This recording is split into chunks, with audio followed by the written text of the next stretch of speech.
Soalnya gini Pak, kami pengen diskusi sebenarnya. Kami pengen diskusi, bukan pengen menggugat. Rakyat ini pengen diskusi Pak.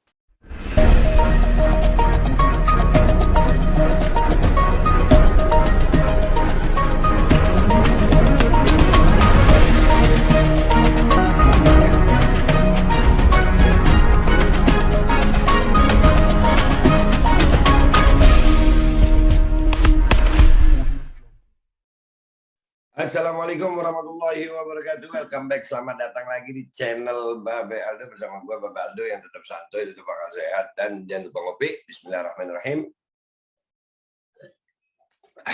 Alhamdulillahirabbil wassalatu wassalamu ala sayyidil mursalin sayyidina Muhammadin wa ala alihi wasallam. Rabbi shrah li sadri wa yassir li amri wahlul 'uqdatam min lisani yafqahu qawli bi Nabi Walid. Salam revolusi akhlak, semangat revolusi akhlak. Semoga akhlak kita jadi lebih baik hari ini dibanding yang kemarin. Amin ya rabbal alamin. Oke guys, sebelum gue masuk ke konten seperti biasa, nih informasi berharga Ustul Hindi. Kalian bisa dapatkan itu di deskripsi video. Kalian bisa telepon ya untuk memesan Ustul Hindi ramuan herbal yang akan membuat badan kita itu lebih segar menghadapi cuaca buruk, polusi udara yang buruk. Ya. Kalau polusi udara aja kita menang ya kalau pakai Ustul Hindi ya gitu. Polusi udara bukan yang lain, polusi udara. Ya, mudah-mudahan itu menambah imunitas kita dan insya Allah yang sakit dari kita jadi penghapus dosa, penambah pahala. Dan mudah-mudahan ya Rabb segera disehatkan sama Allah Subhanahu wa taala. Amin ya rabbal alamin. Oke guys, konten gua kali ini kemarin tadi ya baru gua uploadan sebelum ini adalah tentang angka kematian yang disebabkan oleh copet. Itu ternyata 3% dari 1,5% total penduduk Indonesia. Akhirnya gue mencari pembanding apakah ini berbahaya atau wabah atau yang menakutkan atau serem ya kan. Karena ada yang bilang itu berarti nyawa nggak berharga. Kebalik. Justru kalau kita terlalu berlebihan dalam menghadapi wabah ini, ketakutan yang berlebihan itu yang nggak menghargai kehidupan. Manusia hidup ini sakit itu wajar. Dari dulu juga ada orang sakit, mati itu juga wajar.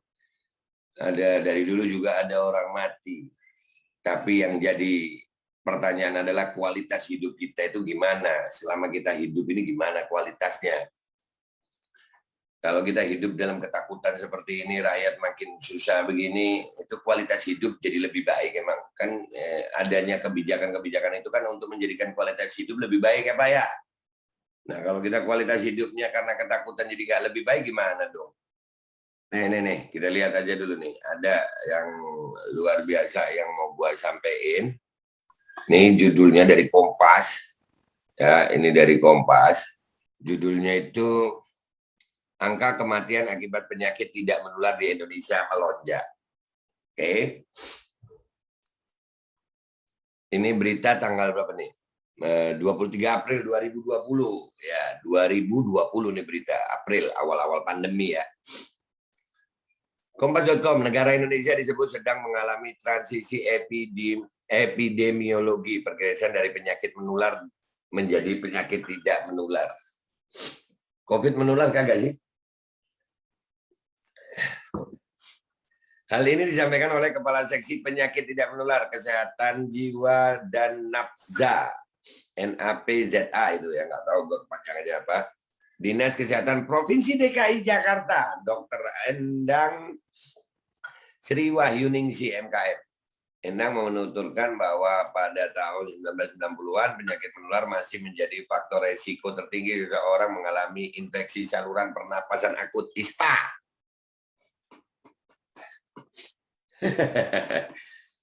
COVID itu termasuk ISPA nggak sih ya? Tuberkulosis, ya TBC itu, dan diare. Di masa itu penyakit menular seperti ISPA, TB, dan diare juga menjadi penyebab kematian tertinggi. Kemudian di 2010, stroke menempati urutan pertama sebagai penyebab kematian. Hal ini diikuti oleh TB, kecelakaan lalu lintas, dan diare. Di tahun 2010 ini mulai terjadi pergeseran di mana penyakit tidak menular menempati 5 besar penyebab kesakitan dan kematian di seluruh Indonesia. Bahkan di seluruh dunia, ungkap Endang dalam media workshop daring bersama Nutrifood Badan POM RI dan Dinas Kesehatan Provinsi DKI Jakarta, Rabu 22 April 2020. Nah, ini udah dengan Dinkes DKI ya.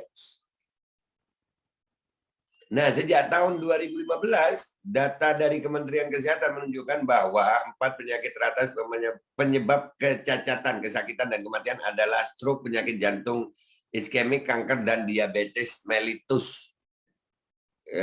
Gula darah ya, penyakit gula ya, diabetes. Bahkan data terakhir di Litbangkes juga menunjukkan hal serupa. 60% penyebab kesakitan dan kematian Indonesia disebabkan oleh penyakit tidak menular. COVID menular ya? Penyebab kematiannya kenapa yang tidak menular yang lebih? Nah, sekarang dibandingkan nih, penyebab kematian dulu dan yang sekarang sama COVID nih. Dulu penyakit-penyakit ini nih penyebab kematian tertinggi. Setelah ada COVID kok hilang penyakit ini ya? Kok tinggal berapa persen? Ini datanya gimana nih?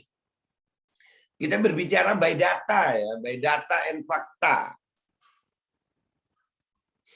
Adapun rinciannya adalah stroke 21%, jantung koroner 12,9%, diabetes mellitus dengan komplikasi 6,7%, TB tuberkulosis 5,7%, dan hipertensi dengan komplikasi 5,3%. Kemarin kita lihat COVID itu 3, sekian persen dari total yang terpapar. Cuma 3% COVID ada di sini nih, urutan setelah stroke, jantung koroner, diabetes mellitus, yang ada komplikasinya, tuberkulosis, TBC, hipertensi, itu 5,3%. COVID itu cuma 3%. Ya kan, di konten gue sebelumnya itu COVID cuma 3%. Halo. Jadi, apakah yang disebut COVID ini wabah berbahaya sehingga kebijakan-kebijakan yang diambil itu benar-benar kebijakan yang apa ya sampai seperti ini gitu? Itu penyakit-penyakit yang disebut tadi itu nggak pernah gue ngelihat orang ngerawat pakai apa itu baju astronot, ya. Serem gitu, nggak ada tiap hari ambulan, nggak ada PPKM, nggak ada vaksin-vaksinan, nggak boleh masuk ke mall kalau nggak vaksin, naik pesawat kalau nggak vaksin, naik angkutan umum kalau nggak vaksin, sekolah kalau nggak vaksin, nggak ada. Angka kematiannya penyakit-penyakit itu tadi lebih tinggi daripada angka kematiannya COVID. Persentasi angka kematian. Ngopi dulu gitu. Aduh. Ini fakta, data. Apakah ini kebijakannya udah benar? Ini gue berharap ya Allah mudah-mudahan ada satu pejabat aja, Pak Gubernur yang mana dia yang lihat ini. Ayolah Pak, kerjasama yuk sama rakyat. Kita ini by data kok. Ini pakai data. Katanya nggak boleh kita ngeritik tanpa data. Kita pakai data udah. Pakai fakta. Penyakit-penyakit yang tadi disebutkan, stroke lah, diabetes lah, ISPA lah, terus apa itu tadi? TBC. Ya, itu presentasi angka kematian dari orang yang terpapar itu lebih tinggi jauh daripada COVID. Sementara waktu ada COVID nih, waktu ada si copet nih, ya itu angka-angka kematian yang penyakit-penyakit itu seolah-olah hilang. Seolah-olah hilang. Kemana? Mendadak hilang kemana itu penyakit-penyakit? Si copet datang dengan, mestinya kita bahagia dong. Adanya copet.